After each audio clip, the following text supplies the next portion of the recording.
নীলাদ্রি পেশায় একজন heritage architect. কুন্নগরের পুরনো স্থাপত্য খুঁজে বের করাই ছিল তার নেশা। একদিন গঙ্গার ধারে একটি জরাজীর্ণ প্রাচীন ঘাটে কাজ করার সময় হঠাৎই গঙ্গার জলে একটা প্লাস্টিকের কৌটো ভেসে আসতে দেখে। স্ট্রেঞ্জ, এতগুলো জঞ্জালের মধ্যে এখানে একটা কৌটো কি করে এলো?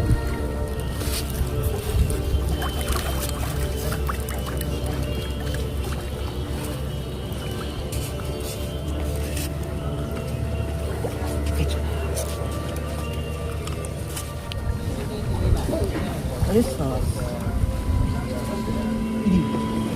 আমার একটা ম্যাপ দেখা যাচ্ছে।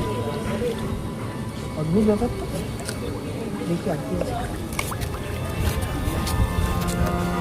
এটা পরে দেখছি, তবে ম্যাপটা অদ্ভুত লাগছে। মনে হচ্ছে তো এই এলাকারই ম্যাপ। ইনি হলেন শুভনীতা, এই এলাকারই একটি মেয়ে। সে প্রতিদিন বিকেলে এই ঘাটে আসে, প্রাকৃতিক সৌন্দর্য উপভোগ করে, মৃদুমন্দ গঙ্গার স্নিগ্ধ বাতাস উপভোগের সাথে সাথে বিভিন্ন প্রাকৃতিক দৃশ্যগুলিকে মোবাইলে ক্যামেরা বন্দি করে রাখে। এক্সকিউজ মি, হ্যাঁ, আপনি কি জানেন এই ঘাটের নিচের ধাপগুলো কেন বাকি অংশের চেয়ে আলাদা?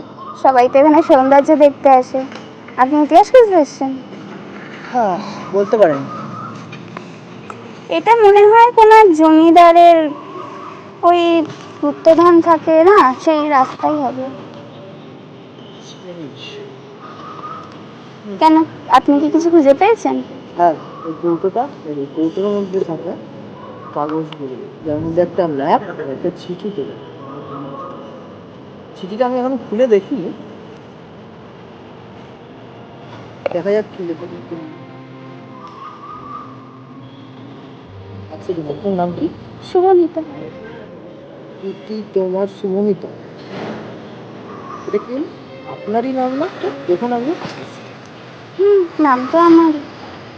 তাহলে এত বছর পুরো, আপনি দেখে বুঝতে পারছেন এটা পুরোনো কাগজ, অনেক বছর।